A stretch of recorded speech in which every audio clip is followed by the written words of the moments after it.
Yeah, my name is Philip Oloriaro.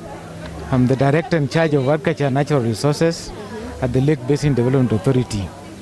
Okay. Yeah, the Lake Basin Development Authority is one of the regional development authorities in Kenya.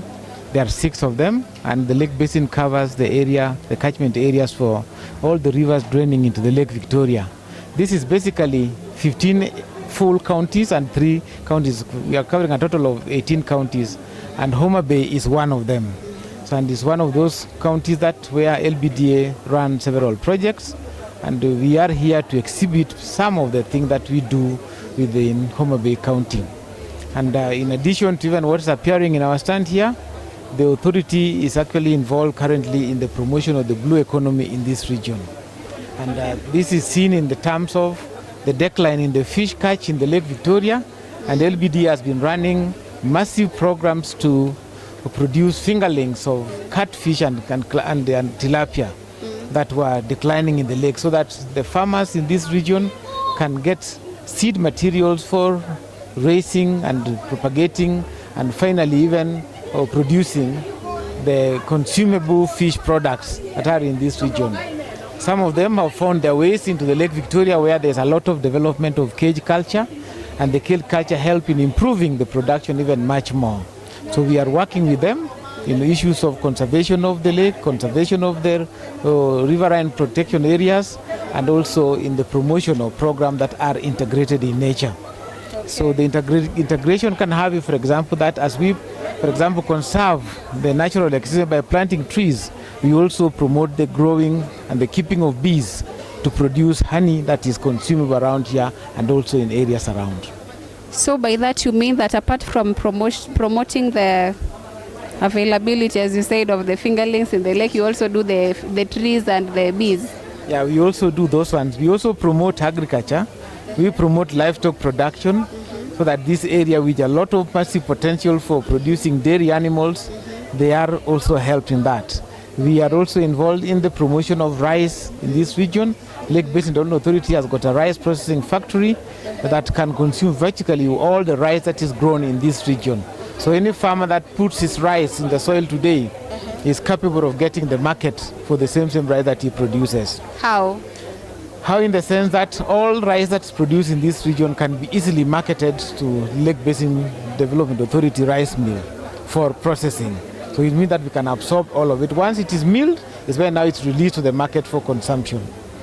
Okay, yes. Tell us about what is happening here. Yeah, like these ones here are the 2 kinds of fish that we deal with. This one here is Clarias fish. It's naturally called here mumi.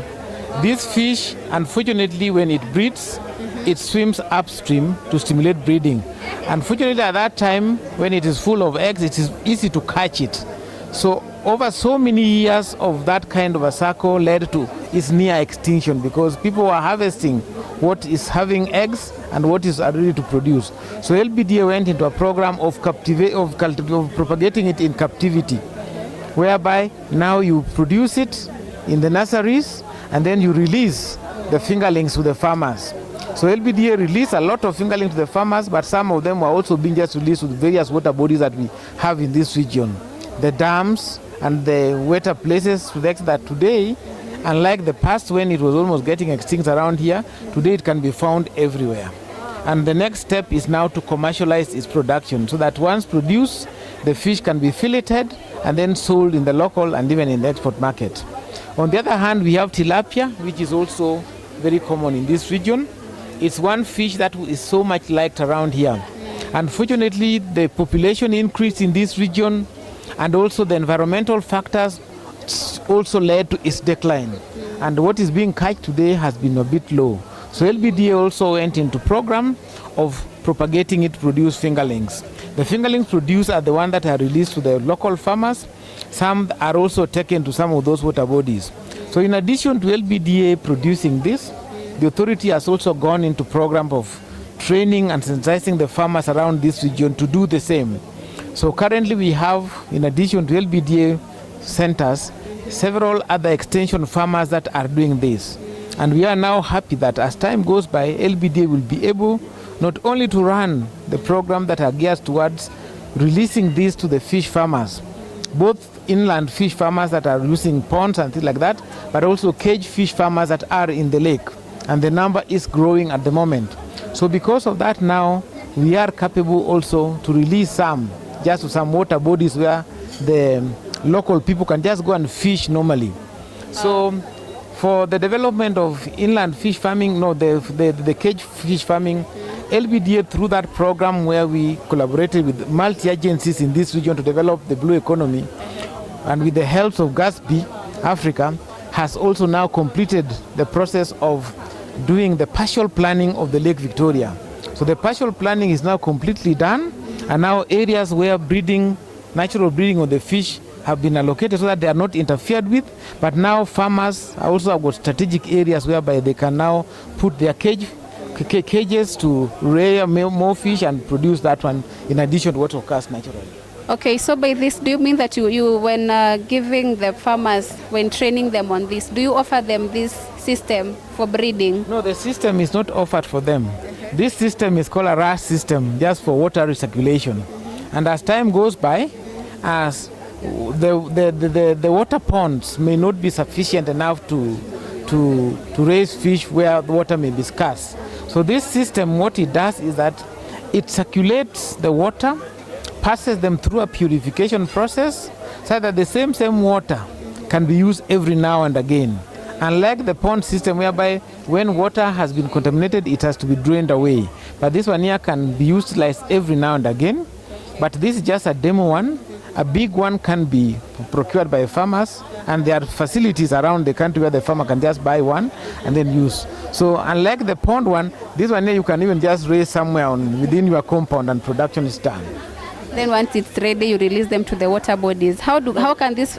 Once the fingerlings are ready, is what we use to the water body. But now, what I was talking about is now when you want to go and produce the table size that is for consumption. Yeah, that's now when you need a much bigger thing like this one here. So this is just for demonstration purpose, but it's called a RAS system, water recirculation system. So it recirculates the water to make it purified with time. And where are you found? In case there is a farmer who is interested in, you said you sell the fingerlings to the farmers. Yeah, to the farmers. So where do they find you? Where do they find you? So we've got 8 centers whereby fish propagation is being done, including the nearest one here is in Rongo.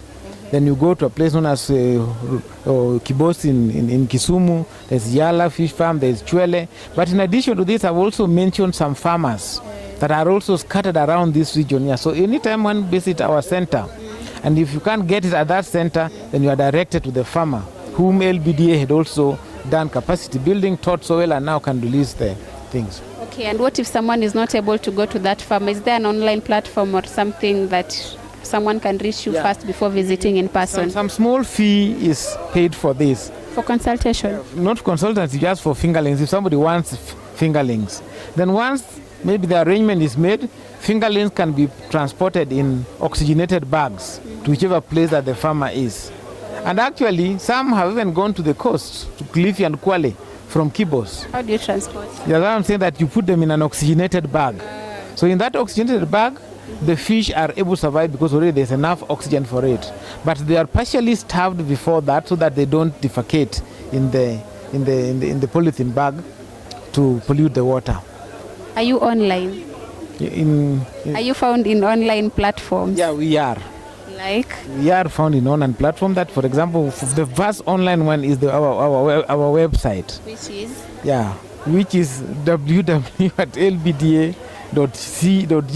Okay. So there anybody can find whatever thing that we do.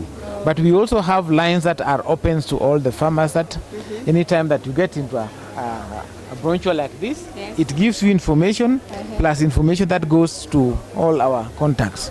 That has all our contacts. Can we share the contacts? Yes, you can. The telephone number, for example, is 020-202-3414. But one can also write to us by email at to info@lbda.go.ke.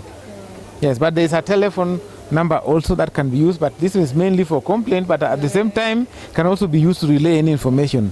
0731-482-388. Okay, thank you so much. These are public institutions. Yes. So any member of the public is free to reach out into LBDA anytime that he or she feels like. If it is extremely odd hours, there may be a slight excuse that maybe we can talk in the morning. Yeah, but we are free throughout. Thank you so much for your time, and thank you for taking your time to take us through this. I hope our listeners and viewers have heard. If you are interested in knowing more about what LBDA does, the contacts have been shared, and also the email. Feel free to contact them. Thank you so much.